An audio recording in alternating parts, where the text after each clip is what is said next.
Muy buenos días, Good tengan todos morning.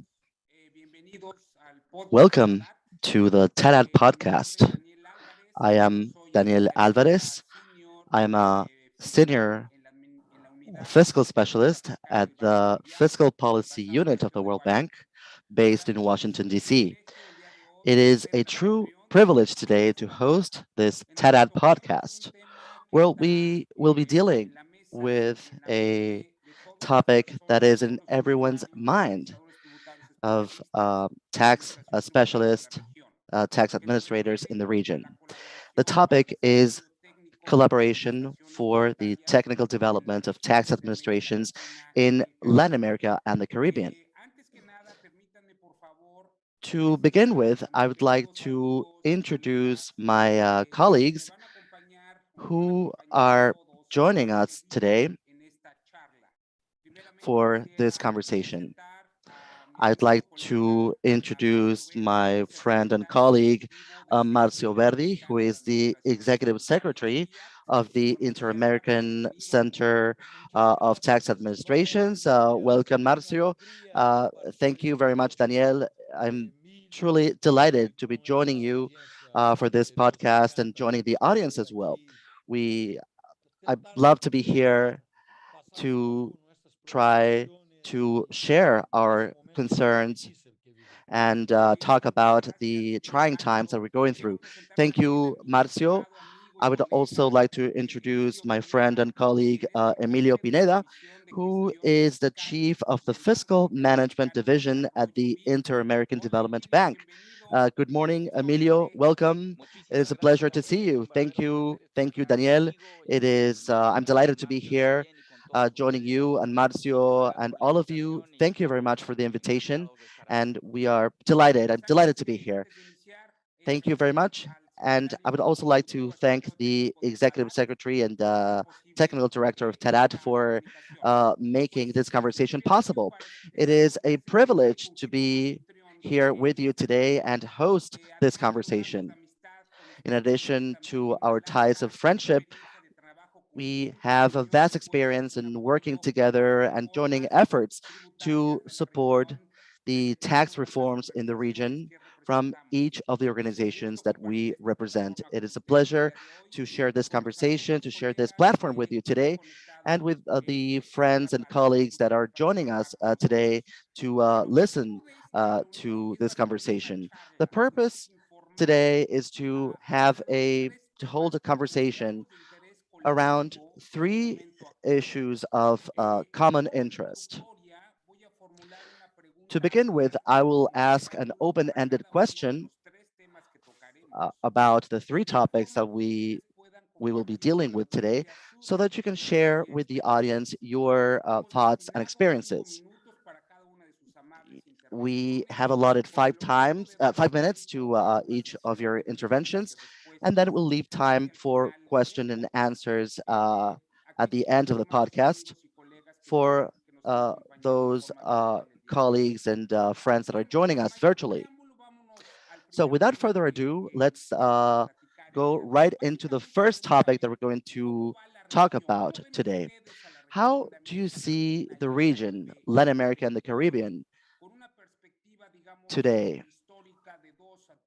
taking into account the history in the past 3 decades? How do you see the progress of the region over these past 3 decades? We have seen important changes in the last 3 decades, the reform of the institutional organization of tax administrations towards, and also the automation of its operations, and then other issues as well, such as the change in the composition of human resources, e-invoicing, and other issues as well. But the progress has been uneven and not always linear. So what is your take on this? What achievements have been made? What needs to be done? Have there been any progress in terms of tax administration that we can learn from? Let's start with Marcio. Thank you. Thank you very much. So that's a quite tough question.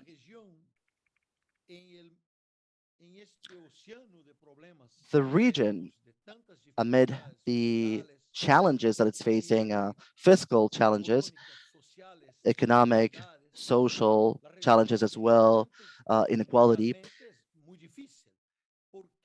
means that the region is going through a very challenging time because this has to do with what is going on in the world. We don't know where we're heading in the next decade. And this is if we look at the world stage. We What happened in the last century is that we had several stages of a world economic rearrangement. We had the social democracy, then market capitalism, and now we are living in a world where we don't know whether food will be available. There is a crisis in terms of food production. This is a huge question mark in the region and in the world, actually. So when we look at the economy, I would say that we are going through a decade of insecurity, and we do not know what the road ahead is.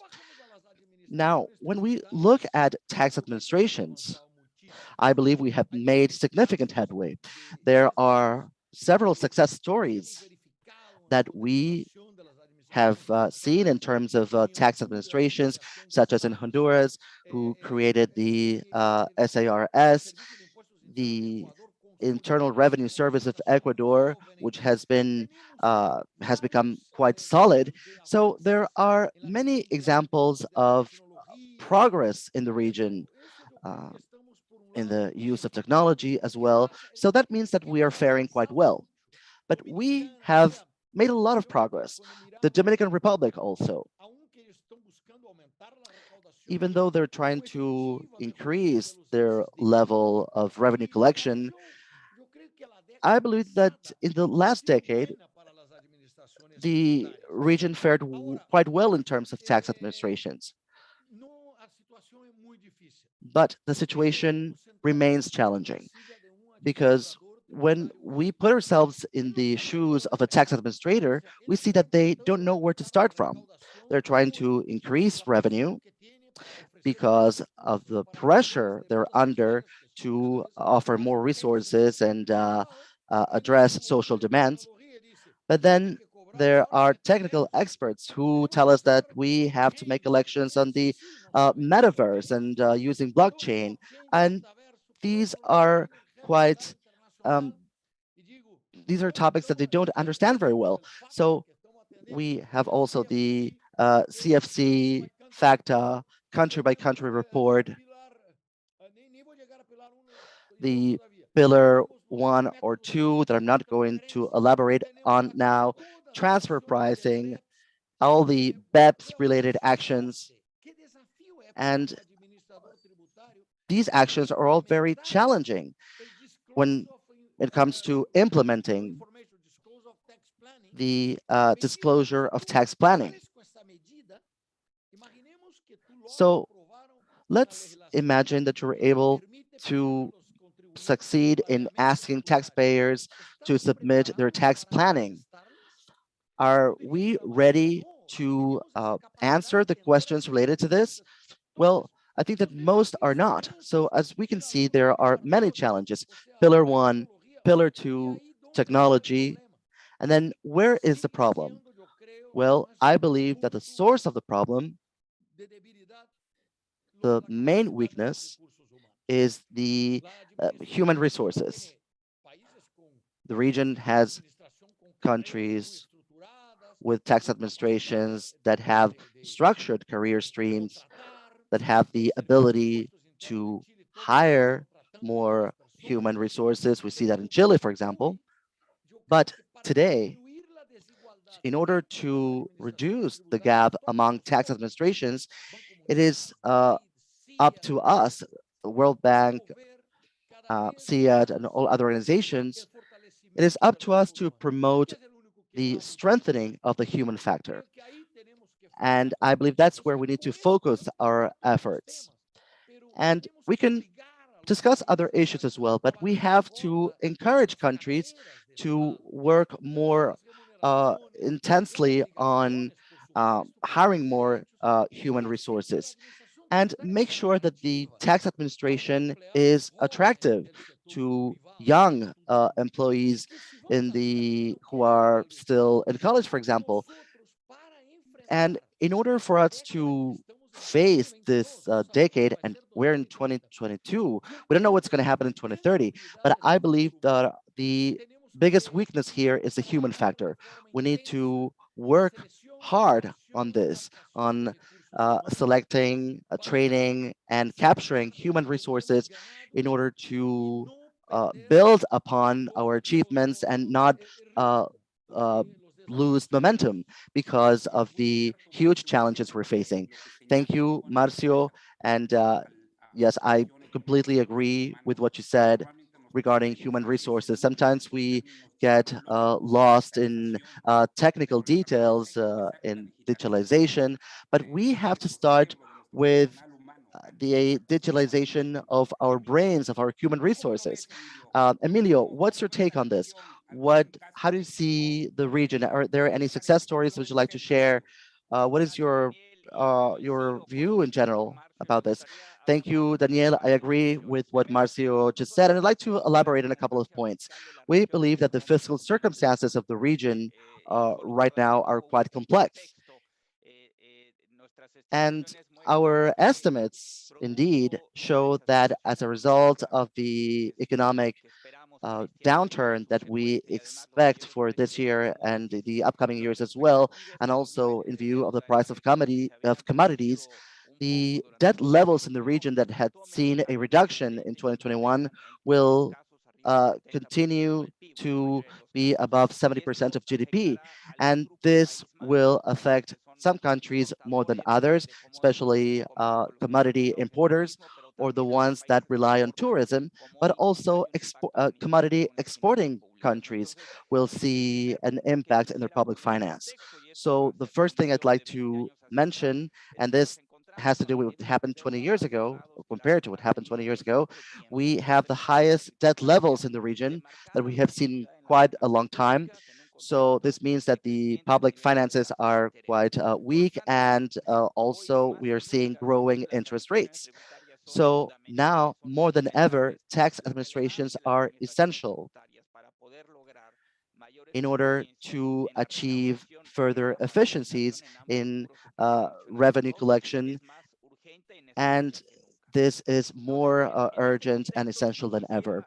So in this context, I would like to uh, reiterate what Marcio said. We have seen significant progress in tax administrations in the last decade. And rather than referring to a specific case of a country, I would like to speak more broadly about the changes and evolution that we see in tax administrations in general. Our understanding is that tax administrations are in the process of they're going through a technical shift, and this is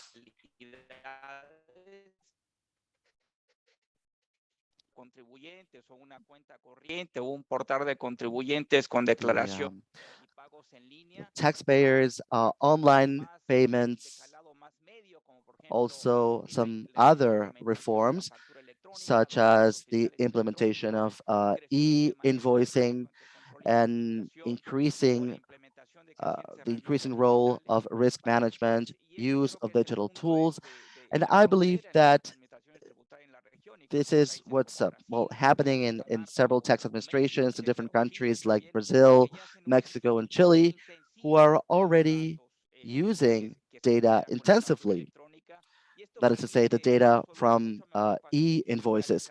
And this facilitates oversight, but also it makes it easier for taxpayers to fulfill their duties. And there are other potential uses as well, such as e-invoices to use certain references when it comes to public procurement. So what we see, Daniel, is an evolution in the region towards the implementation of these kinds of reforms for the digitalization of tax administrations. The fledgling ones and more advanced ones that involve using data more intensively. And we see this as a pyramid where most countries are at the bottom and at the mid part as well, and others are at the top. And all of this is allowing us to make progress in reducing tax evasion and enabling compliance, which is something important. This is something that we shouldn't lose sight of. Great points, Emilio. I think that we share the vision and the topics that you've discussed. I think they're very important.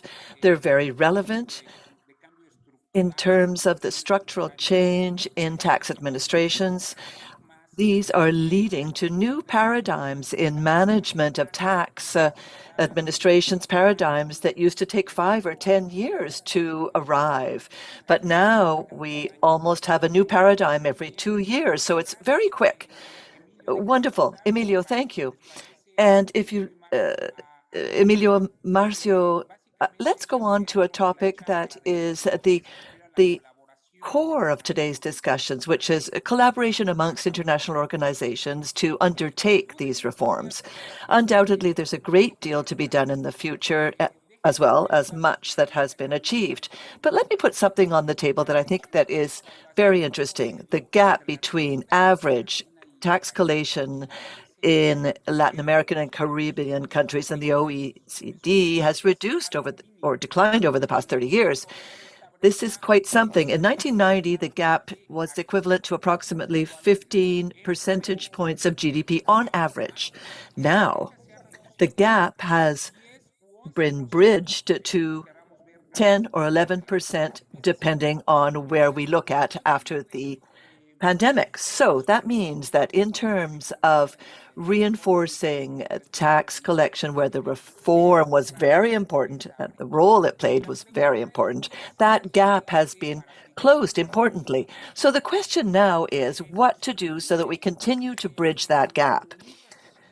In my opinion, this requires an ongoing, continuous, permanent, coordinated effort, both at the individual level in each country, but also collectively in terms of working together with multilateral organizations. So that, if you allow me to say this, we either all work together or it's not going to be done because the challenges are huge and none of us can with our own resources alone and with our technical capabilities, none of us will be able to achieve it alone. So, Emilio, let me go back to you.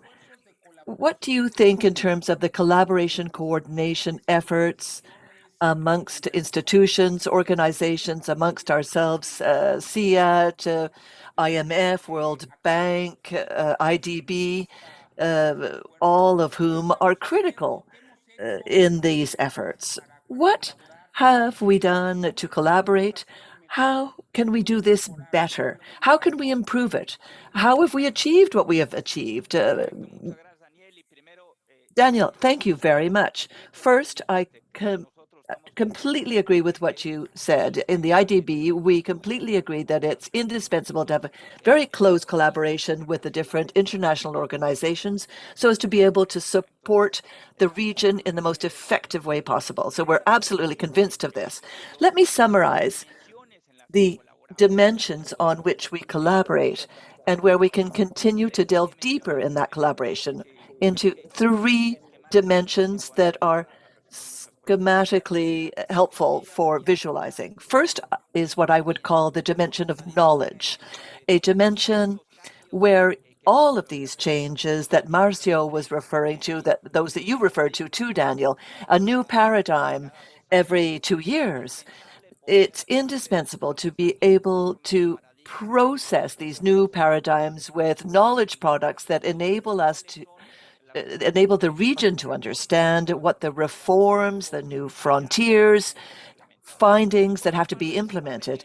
And with a few examples in this knowledge dimension. The first is a series of e-invoicing books that we've looked at in this or produced in the CIET. In 2008, we published a first e-invoicing book in collaboration with other colleagues from other organizations, where we undertook an evaluation of the result of e-invoicing in the region up to 2018, and how or what the best strategies and tactics are to make the most of e-invoicing as a service and a tax control or a means of tax control. We've also followed up on this e-invoicing milestone with a second book that's currently being worked on. We hope it to be published soon, which looks at the pyramid that was being mentioned earlier, so that we can become more effective. I think these are good examples of the main milestones that we've had in the region: e-invoicing, where systematization of the best practices and understanding of what works. I think it's a very important role, and collaboration there has been very valuable between CIET and the IDB. Another case that I'd like to underscore, I think it's very important, we worked very closely with you on this, Daniel. It's what we've called the turnkey for Latin America and the Caribbean. It's a collaborative work between the World Bank, CIET, IDB, and OECD. I think another of the great revolutions and structural changes that Marcio was talking about at the beginning is that today the concepts that anchor the international tax administration system physically and permanently are now obsolete. As a result, the international context, and here we could talk about Pillar 1, Pillar 2, that Marcio was referring to, it has been necessary to evolve them and to understand how to collect taxes under this new reality. And one of the most important realities of this is understanding how we can collect VAT from companies that don't have a physical or permanent presence in countries, but that provide relevant services. And this joint effort that we've undertaken between OECD, CIET, World Bank, IDB, looks at the best practices that have been undertaken and stressed in the OECD that are focused on the specific needs of the region. I think this is a very good example of the services that we can provide collectively and that we can fine-tune for the region collectively. I to not take advantage of having the floor too much, I'd like to refer to one more case. It's a case in which, when we have specific reforms in countries, for instance, when the IDB has an operation for strengthening tax and revenue collection, there's a sequence of coordination and of communication, and it's very important to delve deeper in that. For instance, many of the countries where we work with tax reforms, they have TADATs. Many of them have, for instance, in Brazil, with the government, where there's been a TADAT, where we work collaboratively with the IMF, with the TADAT, the CIET, and the World Bank to undertake basically a baseline of the reforms that have to be enacted. And it's essential to have that to be able to guide the design and implementation of the loans and facilities that are financed by the IDB and that are very important for these tax administrations. And this, in the execution process, where once again we have close collaboration with Marcio and the CIET, where the CIET's efforts for developing specific development through technical collaboration, for instance, development of the e-invoices in many countries where we saw a coexistence of the IDB loans. There we have a very close synergy in terms of collaboration. As a result, I think that we have very important collaboration examples that are absolutely essential and that we need to deepen. Now, you were asking what we can do better in the future. Well, first, I think we need to take care of this collaboration. We need to better it, deepen it. We need to be aware of all of the players that are involved, because insofar as we are better coordinated, we will be more useful for the countries of the region. Second, I think that there are other areas of opportunity for us to deepen our collaboration. And before this discussion, we were talking with Marcio in terms of e-invoicing for foreign trade. This is a project that we're beginning to conceptualize for the CIAT, and that has the support of the IMF. And we're beginning to conceptualize this, to envisage it, so as Daniel, to be able to have this implemented in the region, facilities not just for foreign trade, but for other types of trade. And there it can make the opportunities of French shoring, etc., more available to the players in this region. With this, Danielle, I would just conclude by underscoring how essential this type of collaboration is, and to say that we are happy and committed to deepening that collaboration. Wonderful, Emilio. Thank you very much for your expression of these concepts. I agree with you. They're very important in terms of collaboration, undoubtedly. Coordination, collaboration in implementation of the loans is field work, where countries tell us the areas where we can add value to them and help them, and where collaboration and coordination is absolutely critical. Marcio, let's go on to you. How do you see collaboration? Are we doing it well? Can we improve it? What do you think, Marcio? I'm so happy to be listening to this analysis and Emilio's comments. This is so very important. Velázquez, who has a long history in this sense, he always said that cooperation is not synonymous with coordination, unfortunately. And I've always said, I always use that phrase, and I give the example of the CIAT and IDB, or IDB CIAT relationship, as a positive example in which collaboration is synonymous with coordination. And that means a great deal, because cooperating, well, we're all part of the same family. All organizations cooperate together, but the thing is to do things together.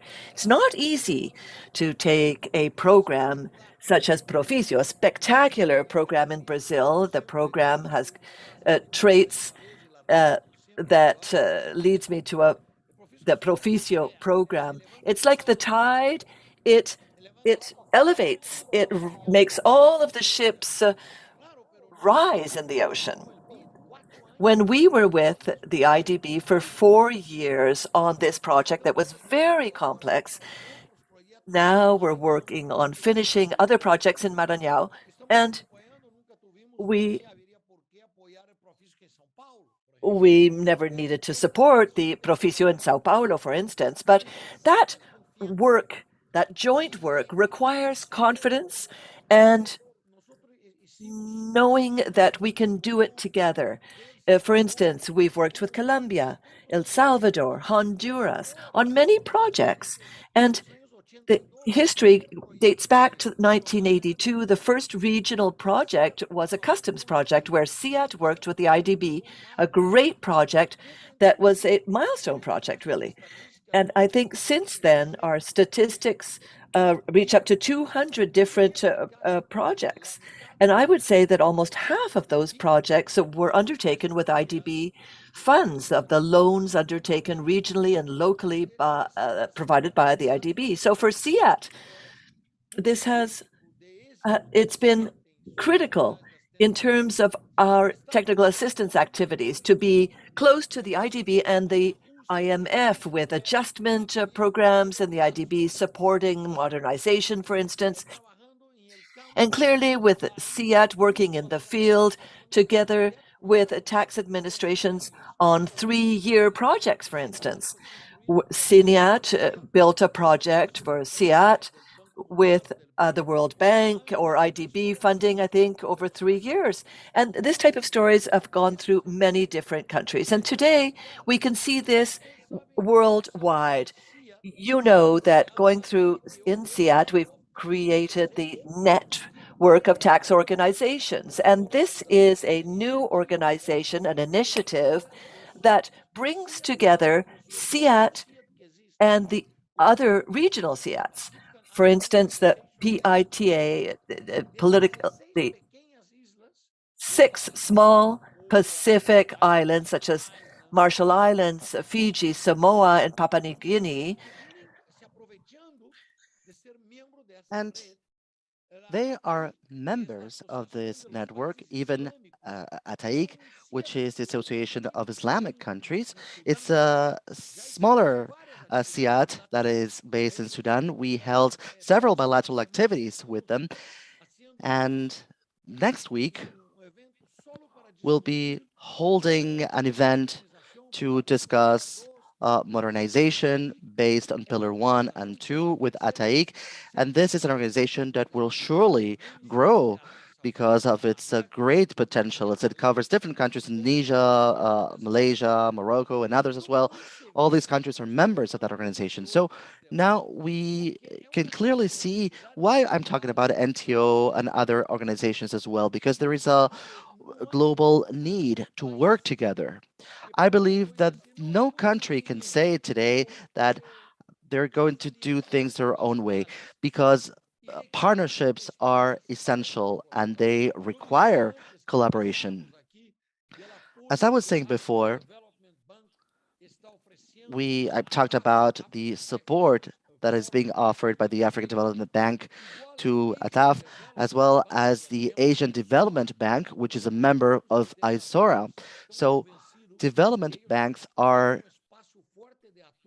convinced that they have a strong role to play when it comes to coordinating with regional organizations like SIAD, CADAF, and other organizations as well. A total, 9 in total. So, Danielle, I believe that our history, has made our partnerships stronger. But like Emilia was saying, we need to continue to grow because IDB suffers the same restrictions as a smaller organization, because we are called upon to do more with less resources. So activities are becoming quite costly. And to minimize costs, we need to engage in partnerships. We can carry out a certain project, but if it stops, then we cannot move further. So that's why we need to continue working on this. IDB needs partners like SIAT, and I am very passionate about cooperation and coordination because I I truly believe that's the only way for us to have a higher production uh, possibility curve, because we can say X and Y, but to move on to the next stage of knowledge, we need to work jointly.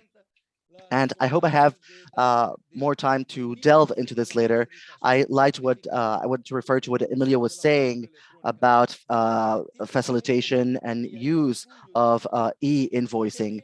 I have been saying for a long time that we need to make progress on what I believe is a major breakthrough in tax administration.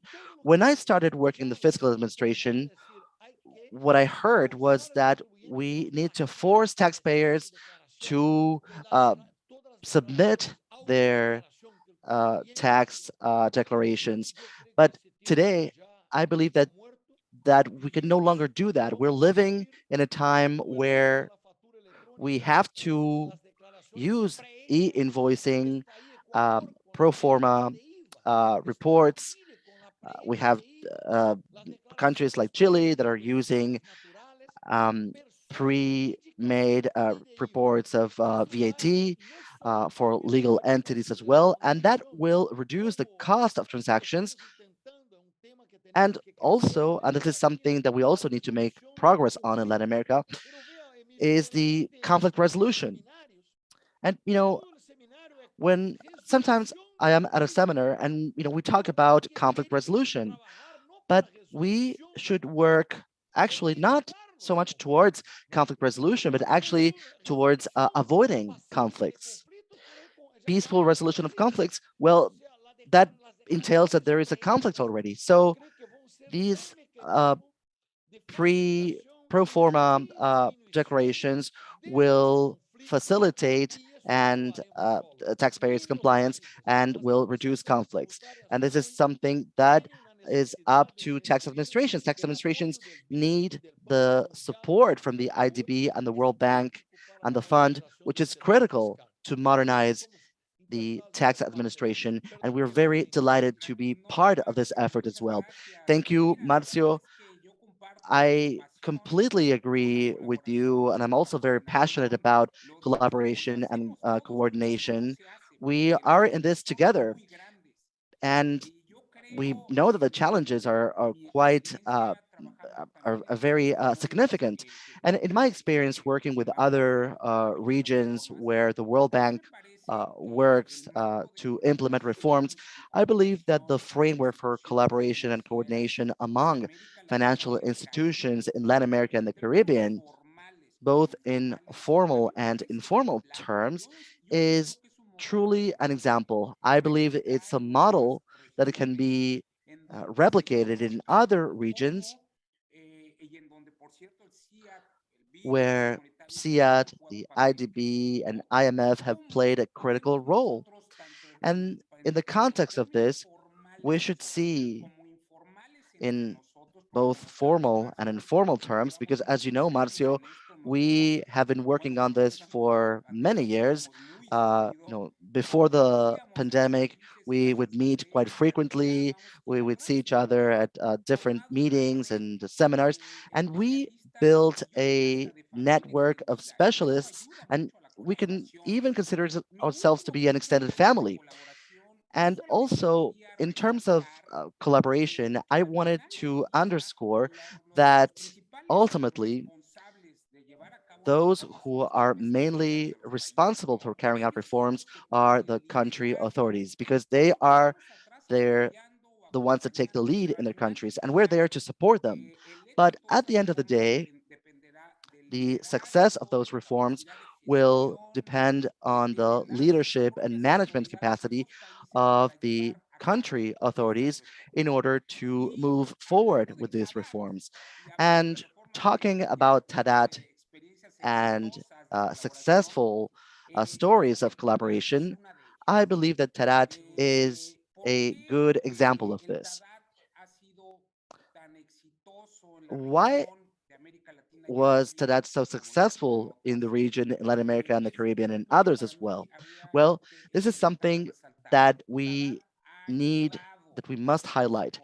TADAT has helped to strengthen this collaboration and cooperation. I was very lucky to be uh, part of several of these missions in Latin America and the Caribbean. Actually, 25 TADAT exercises have been conducted all across the region. And the value from having a representative of SIAT, the World Bank, the IMF, the IDB, the SIAT Secretariat, which has been critical in this coordination, all of this has been has been very well managed in a very uh, candid manner, and it has been a very successful management program. And I believe that it has played a critical role. So being together, working on these missions, being able to engage with the different tax authorities, being able to hold these high level dialogues. And then at the conclusion of the TEDAT mission, we said, well, this is the roadmap, this common roadmap where we can see the technical gaps that need to be bridged. And on the basis of this, coordinate efforts, technical assistance, loans, and so on and so forth. I believe all of this is very valuable. So I'd like to hear your viewpoints about how TADAT has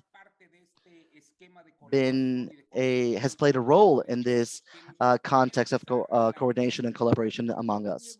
Well, I just like to say something about this, and I know that you are going to go along with what I say. TADAT is very important because, and this is something that I uh, remember I told the director once, there was this tax administration director who told me that, well, I don't need a TADAT. And I said to him back then that, well, everybody respects you, everybody looks up to you, but when you show clearly that an investment is needed,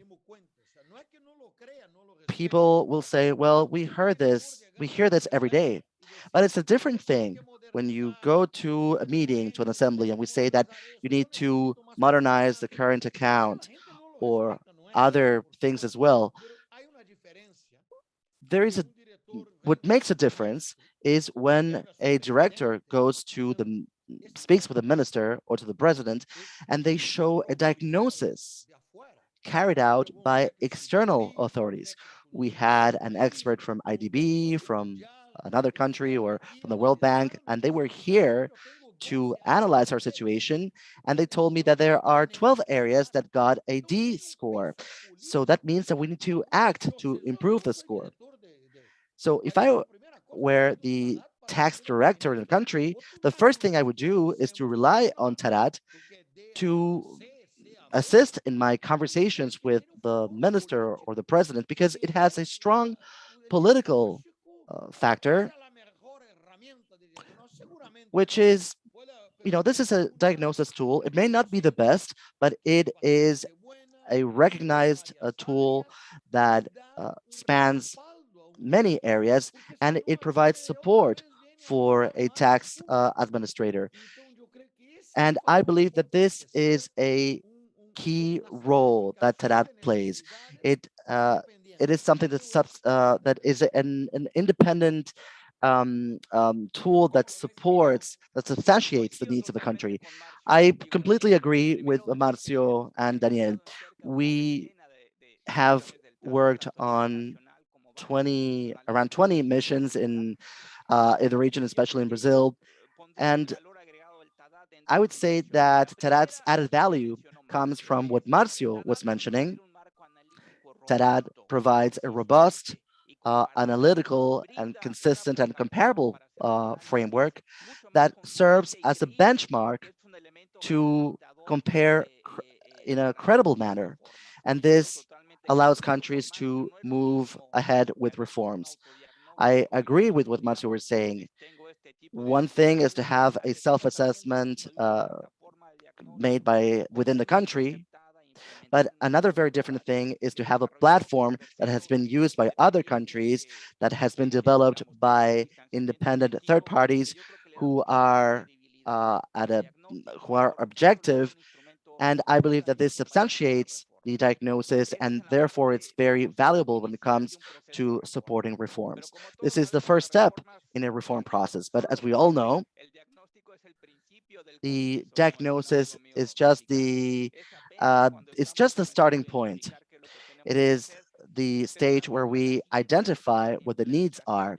But for the other implementation stages, TADAT is also very useful because it brings together all the organizations that are involved or who could potentially be involved in the future, supporting authorities in the implementation of reforms.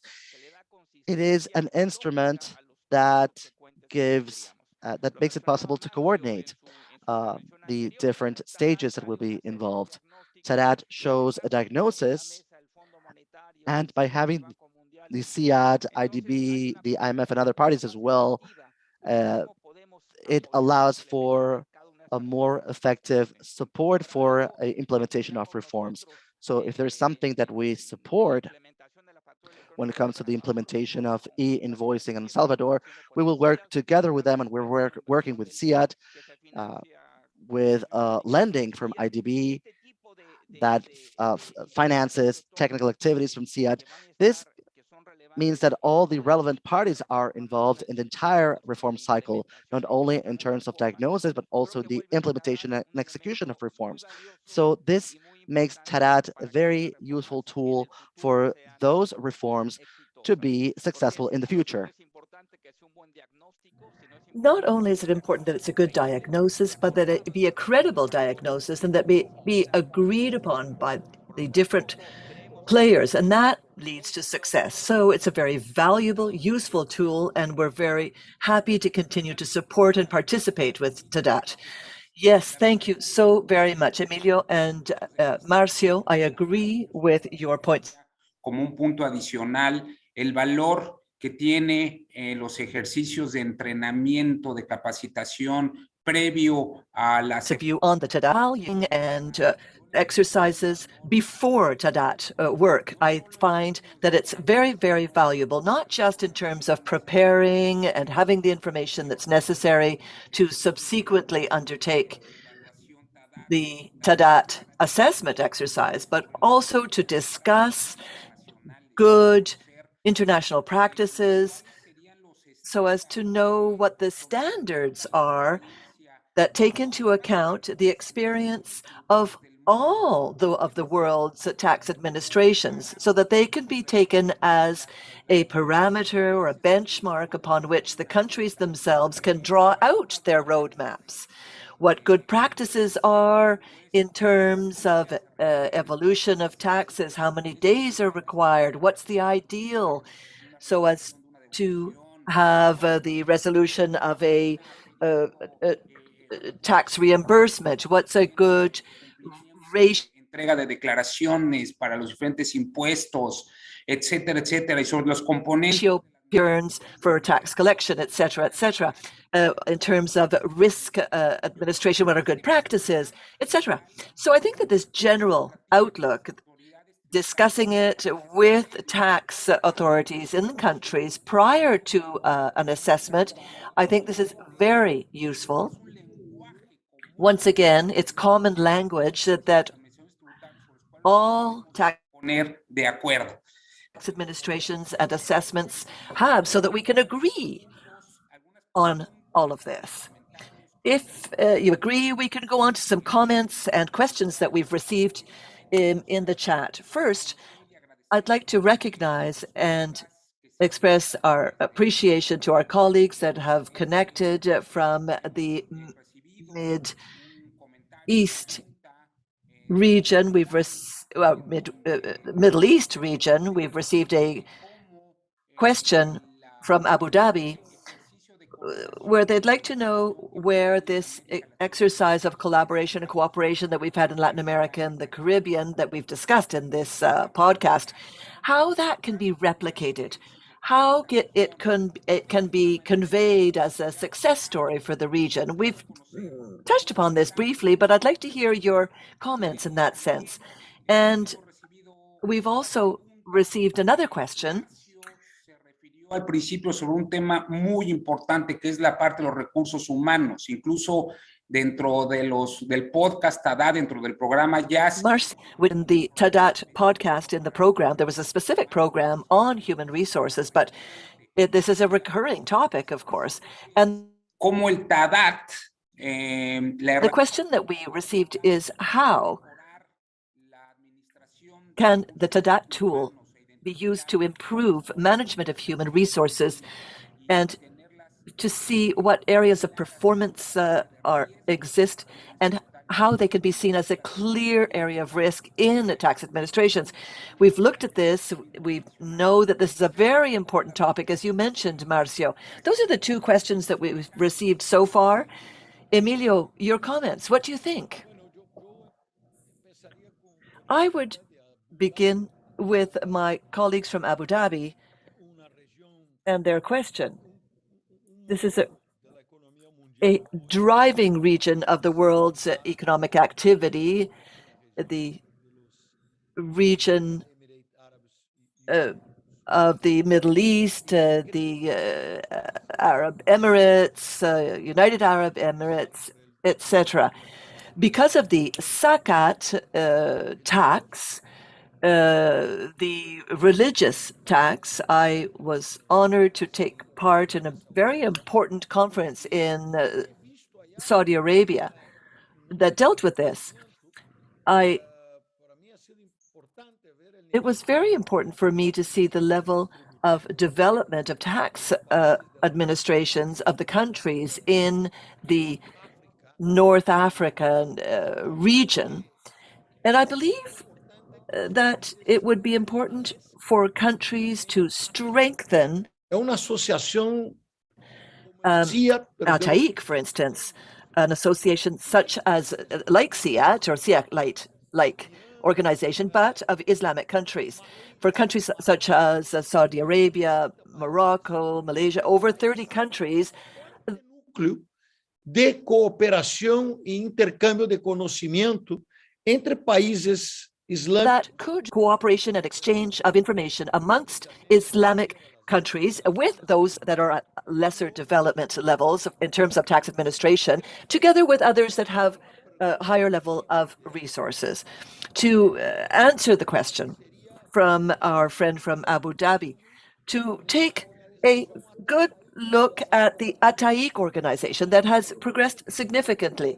Now, with respect to TADAT and human resources, I think there's a direct relationship between, and I think if we look at an assessment of clearly one thing of what I need, my legal framework, or perhaps I need to improve systems, but I think that this could be a good path to orient the best resources that the administration has and to look at where our weak points are so that we can strengthen them. Let's not focus on the areas where we're doing well, but if there are limited resources and I have a weak risk analysis area, then I have to look at my human resources area and closely look there at specific areas that require modernization. Now, in terms of human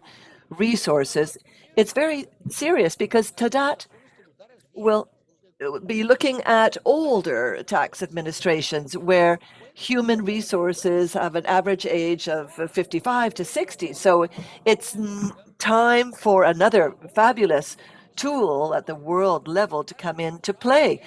Because we tax authorities are older. We need to bring in new blood, young people. Tax administrations made up of economists, lawyers, and accountants. We need technologically savvy young people, lawyers and accountants as well, of course. But TADAT serves for us to be able to see if we're doing badly technologically or in risk systems where we use technology. It helps us to identify where we need help and where we need strengthening. I believe that the system can be built, it can be bought, machines, buildings can be bought or built, but human resources are a slower process.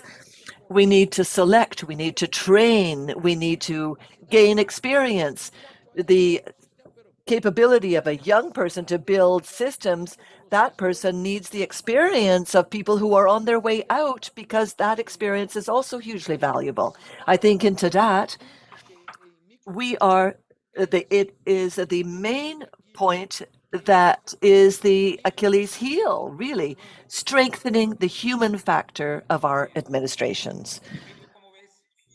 Very well said. Emilio, what do you think? I agree with Marcio. I would just like to expand or complement with 2 points. First, under human resources, I think the comparative advantage of TADAT that we were referring to in the previous question of providing a tool for independent assessment becomes even more relevant.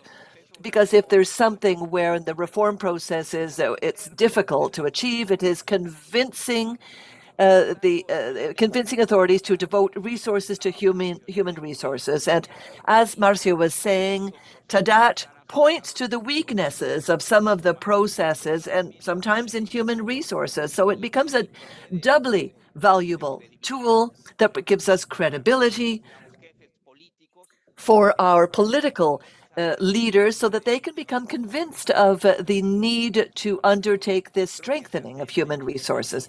So I think this independent assessment is dually important for human resources because it's crucial and politically sensitive in many regions.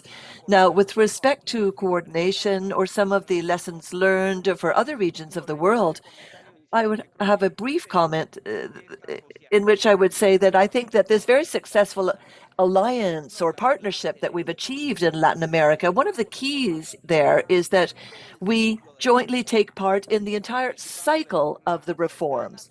We have close participation in the reform when we have international conferences to understand what the state of the art is, where we have to go, where we have to head. Likewise, when we undertake diagnosis through TADAT, and we also closely participate in the work when we are actually doing and executing the reform. I think this partnership in the entire reform cycle is essential for consistency and for decisive action. I think that for an administration to take part in any of the processes, it lightens it, and if we don't have it, we would be removing punch from the cycle. I agree, Emilio. Thank you very much. The concept that you have underscored and highlighted in terms of the critical topics such as human resources or accelerating our work.